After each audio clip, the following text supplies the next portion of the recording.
कैसा होगा कलयुग के बाद का युग। मित्रों, जैसा कि आप सभी को पता ही है, युगों के चक्र में अभी कलयुग का काल है। वर्तमान में फैली महामारी से आपको भी कलयुग की दस्तक मिल चुकी होगी। लाखों की तादाद में जहां लोगों ने अपनी आंखों के सामने अपने करीबी को खोया है, निश्चित ही उन सब के मन में ये ख्याल आया होगा कि आखिर इस काल का अंत कब होगा और इसके बाद कौन सा युग आएगा। क्या उसमें भी हमें ऐसे विकराल रूप का सामना करना पड़ेगा या स्थितियां कुछ सुधरेंगी? तो आइए जानते हैं ऐसे ही कुछ और प्रश्नों के उत्तर को आज की इस खास वीडियो में। नमस्कार मित्रों, स्वागत है आपका आज के इस नए वीडियो पर एक बार फिर। मित्रों, गीता में कहे अनुसार युगों के परिवर्तन का यह 22वां चक्र चल रहा है और जिस प्रकार एक आत्मा का शरीर को त्याग कर दूसरा शरीर धारण करना, दिन के बाद रात का होना, समय के साथ ऋतु का परिवर्तित होना तय है, ठीक उसी प्रकार एक निर्धारित कालखंड के बाद इस सृष्टि में युग का परिवर्तन होना भी एक अटल सत्य है। माना जाता है कि युगों के इस परिवर्तन की क्रिया में अब कलयुग के समाप्त होने और सतयुग के आरंभ होने का समय आ गया है। किंतु इस नए युग के आरंभ और स्वरूप के बारे में बताने से पहले आपका ये जानना बहुत आवश्यक है कि हिंदू धर्म ग्रंथों के अनुसार कलयुग का काल 4,32,000 साल लंबा है और कलयुग का अभी प्रथम चरण ही चल रहा, क्योंकि पुराणों में स्पष्ट रूप से वर्णित है कि कलयुग का प्रारंभ 3102 ईसा पूर्व में ही हो गया था, जिसका अर्थ यह हुआ कि अभी कलयुग के 5123 वर्ष ही बीते हैं और अभी भी 4,26,878 वर्ष बाकी है। तो मित्रों, इससे आपको भी ये स्पष्ट हो गया होगा कि कलयुग अपने चरम पर नहीं पहुंचा बल्कि आरंभ की ओर बढ़ा है। किंतु यदि आप ये जानने के इच्छुक हैं कि कलयुग का अंत कैसा होगा, तो आपको इसका उत्तर सनातन धर्म के कई ग्रंथों में मिल जाएगा, जिनमें से एक ब्रह्म पुराण के अनुसार कलयुग के अंत में मनुष्य की आयु महज 12 वर्ष रह जाएगी और इस दौरान लोगों में द्वेष और दुर्भावना बढ़ेगी और कलयुग की उम्र जैसे जैसे बढ़ती जाएगी वैसे वैसे नदियां सूखती जाएगी। बेईमानी और अन्याय से धन कमाने वाले लोगों में बढ़ोतरी होने लगेगी। इतना ही नहीं, धन के लोभ में मनुष्य किसी की हत्या करने में भी संकोच नहीं करेगा। मनुष्य पूजा पाठ, व्रत, उपवास और सभी धार्मिक काम करना बंद कर देगा। गाय दूध देना बंद कर देगी। मानवता नष्ट हो जाएगी। लड़कियां बिल्कुल भी सुरक्षित महसूस नहीं करेंगी। यहाँ तक कि उनका अपने ही घर में शोषण होगा। उनके अपने ही उनके साथ व्यभिचार करेंगे। बाप बेटी, भाई बहन सभी रिश्ते अपनी मर्यादा को पीछे छोड़ देंगे। एक भाई दूसरे भाई का ही शत्रु बन जाएगा। शादी जैसा पवित्र रिश्ता एकमात्र व्यापार बनकर रह जाएगा। सभी की शादीशुदा जिंदगी में कोई न कोई बाधा जरूर आएगी। पति पत्नी एक दूसरे को धोखा देना आरंभ कर देंगे। यही नहीं, कलयुग में समाज हिंसक हो जाएगा। जो लोग बलवान होंगे, चारों तरफ सिर्फ उनका ही बोलबाला होगा और जब प्रकोप अपनी चरम सीमा पर होगा, तब भगवान विष्णु कल की अवतार लेंगे और पृथ्वी से समस्त अधर्मियों का नाश करेंगे। कल की अवतार से जुड़ा एक संदर्भ महाभारत के एक अध्याय में भी मिलता है, जिसमें भगवान श्री कृष्ण ने कलयुग के अंत और अपने कल की अवतार के बारे में बताया है, जिसमें श्री कृष्ण कहते हैं, कलयुग के अंत के समय बड़े बड़े भयंकर युद्ध होंगे। भारी वर्षा, प्रचंड आंधी और जोरों की गर्मी पड़ेगी। लोग खेती काट लेंगे, कपड़े चुरा लेंगे, पानी पीने का सामान और पेटियां भी चुरा ले जाएंगे। चोर अपने ही जैसे चोरों की संपत्ति चुराने लगेंगे। हत्यारों की भी हत्या होने लगेगी। चोरों से चोरों का नाश हो जाने के कारण जनता का कल्याण होगा। युगांत काल में मनुष्यों की आयु अधिक से अधिक 12 वर्ष की होगी। लोग दुर्बल, क्रोध, लोभ तथा बुढ़ापे और शोक से ग्रस्त होंगे।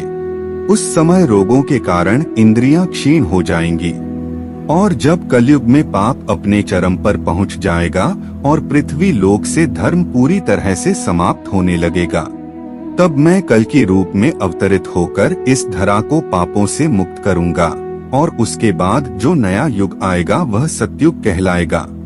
अर्थात सृष्टि युग परिवर्तन का 22वां चक्र पूर्ण करके 23वें चक्र में प्रवेश करेगी।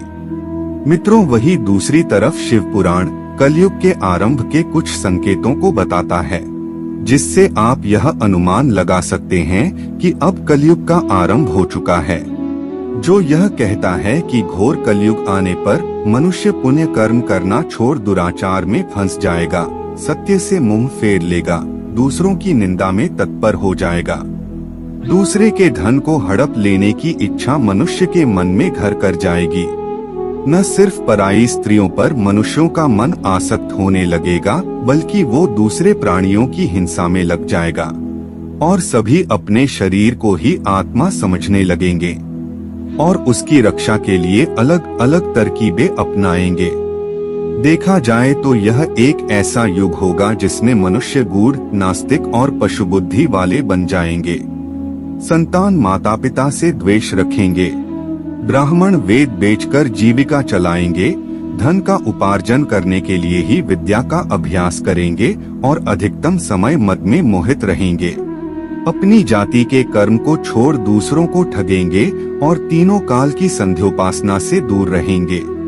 क्षत्रिय के संदर्भ में तो यह तक कहा गया है कि वह स्वधर्म का त्याग कर देंगे और उनमें शौर्य का अभाव होने लगेगा। वे कुत्सित चोरी चकारी कर अपना पालन पोषण आरंभ कर देंगे।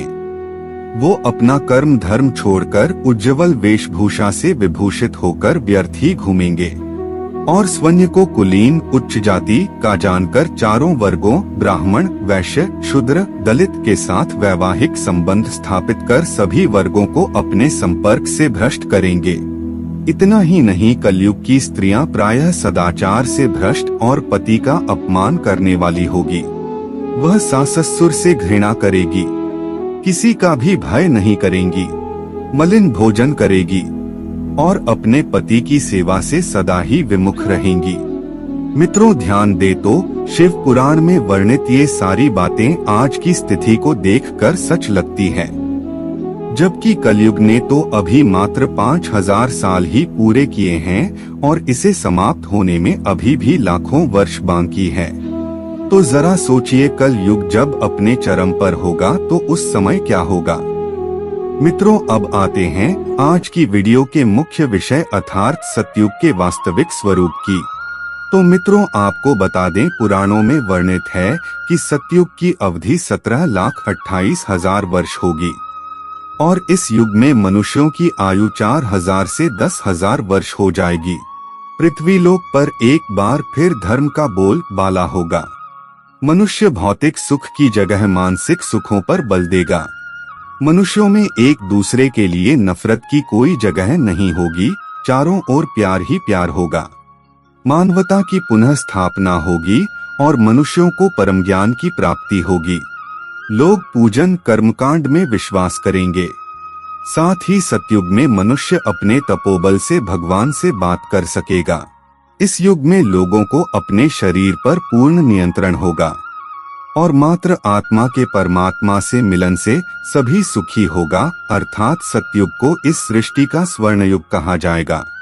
लेकिन मित्रों, सतयुग आने में अभी काफी लंबा समय है, किंतु हम अपने कर्मों से कलयुग के स्वरूप को भी सतयुग बना सकते हैं, क्योंकि धर्म ग्रंथ भी कहते हैं कि कलयुग में भी जो लोग धर्म और कर्म पर विश्वास करेंगे उन्हें सतयुग की तरह ही सुख की प्राप्ति होगी।